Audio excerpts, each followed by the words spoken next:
Hello student, मैं शंकर कुमार। स्वागत है आप सभी का जादूगर मैथ में। ये क्लास 9th का जो है साइंस का सब्जेक्टिव क्वेश्चन है। यही सब्जेक्टिव क्वेश्चन कल आपको पूछा जाएगा सुबह में। मेरे डियर साथियों, आपको रातों रात जो है कंप्लीट कर लेना। जो विद्यार्थी इस रात में कंप्लीट नहीं कर पाएंगे तो सुबह एग्जाम में जाने से पहले इसको कंप्लीट कर लेना। ये 4 जो है 2 नंबरा रहेगा, 4 दूनी 8 नंबर का रहेगा। चाल एवं वेग में अंतर बताइए। मेरे डियर साथियों, ओरिजिनल क्वेश्चन पेपर का ही आंसर हम आपको दे रहे हैं। चलिए, चाल एवं वेग में निम्नलिखित अंतर यहाँ पे आपको आंसर में लिखना है। चाल का जो एक बार इस भाग कर देना है और वेग का इधर कर देना है। ठीक है, तो इस तरीके से आपको लिखना मेरे डियर साथियों। अच्छा खासा आपको एग्जामिनर जो है नंबर देंगे, आपका टीचर जो है अच्छा खासा आपको जो है ग्रेड देंगे। ठीक है, तो यहाँ पे ये जो है आपका जो है 3-3 करके लिख देना है। ठीक है, इकाई समय में तय की गई दूरी को चाल कहते हैं। इसमें लिख दीजिए इकाई समय में तय की गई। यहाँ पर देखिए पहला में आपको लिख देना इकाई समय में तय की गई दूरी को चाल कहते हैं। इसमें लिख देना वेग में इकाई समय में तय किए विस्थापन को वेग कहते हैं। दूसरा में लिख दीजिएगा यह एक अदिश राशि है क्योंकि इसमें केवल परिणाम होती है, दिशा नहीं होती है।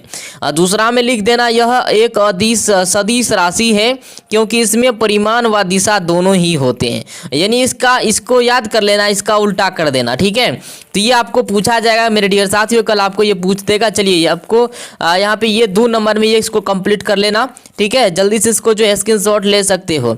कोई मोटर बोट एक झील में विराम अवस्था से सरल रेखीय पथ पर 3.0 मीटर प्रति सेकेंड स्क्वायर माइनस की नियत त्वरण से 8 सेकेंड तक चलती है। इस समय अंतराल में मोटर बोट कितनी दूरी तय करेगी?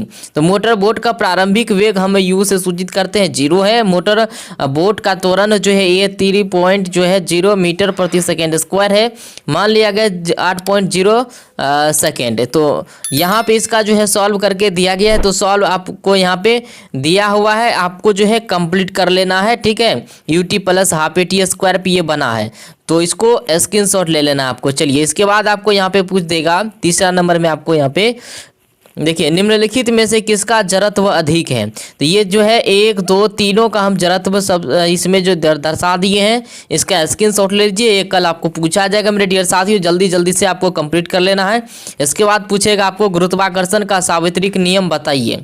गुरुत्वाकर्षण का सार्वत्रिक नियम, इस नियम विश्व की प्रत्येक वस्तु दूसरी वस्तु को एक बल से आकर्षित करती है जो उन दोनों वस्तुओं के द्रव्यमानों के गुणनफल के समानुपाती तथा उन दोनों वस्तुओं के द्रव्यमान के केंद्रों के बीच की दूरी के वर्ग के व्युत्क्रमानुपाती होती है। यह बल दोनों द्रव्यमान के केंद्रों को मिलाने वाली रेखा की दिशा में लाता है। तो मान लीजिए कि 2 वस्तु का द्रव्यमान यहाँ पे दिया m1 और m2 दिया गया है, जिसे हम यहाँ पे बना के दे दिए है। इसका जो है डायग्राम आपको बना लेना है कॉपी में और इसी तरह से आपको जो है वह एग्जाम में लिख देना है। चलिए, इसके बाद आपको पूछेगा यहाँ पे मेरे डियर साथियों, आपको याद रखना है गुरुत्व त्वरण से आप क्या समझते हैं।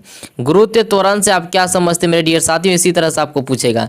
तो आपको आंसर में देना है जब कोई वस्तु पृथ्वी के गुरुत्वाकर्षण बल के कारण स्वतंत्र रूप से पृथ्वी की ओर गिरती है तो उसका वेग प्रत्येक सेकंड में एक समान रूप से बढ़ता जाता है, क्योंकि वेग में परिवर्तन की दर त्वरण कहलाती है। ठीक है, ये आपको जो है आपको कंप्लीट कर लेना मेरे डियर साथियों, नहीं तो आपको पछताना पड़ेगा।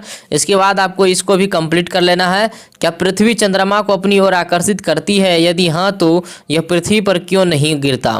तो मेरे डियर साथियों, आपका जो है यहाँ पे स्क्रीनशॉट यहाँ तक ले लेना है। चलिए, स्क्रीनशॉट ले लीजिए। इसके बाद यहाँ पे दिया गया है 20 kg द्रव्यमान पर लगने वाला कोई बल इसके वेग को 5 मीटर प्रति सेकेंड 120 से 3 मीटर प्रति सेकेंड 120 में परिवर्तन कर देता है। यह बल द्वारा किए गए कार्य का परिकलन करें। तो यहाँ पे दिया गया है मेरे डियर साथी, इसको कंप्लीट कर लेना सूत्र के आधारित पे।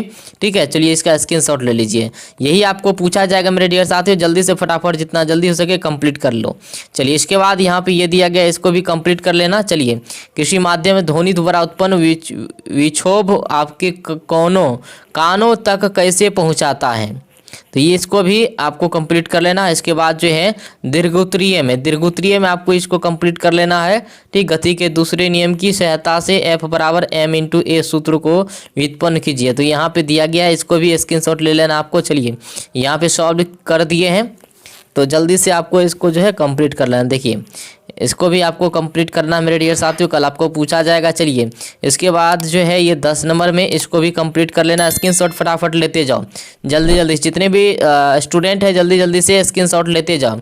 ये आपको पूछेगा, बहुत बच्चा बोलता है कि सर ये जो है क्वेश्चन नहीं है, ये नहीं पूछेगा।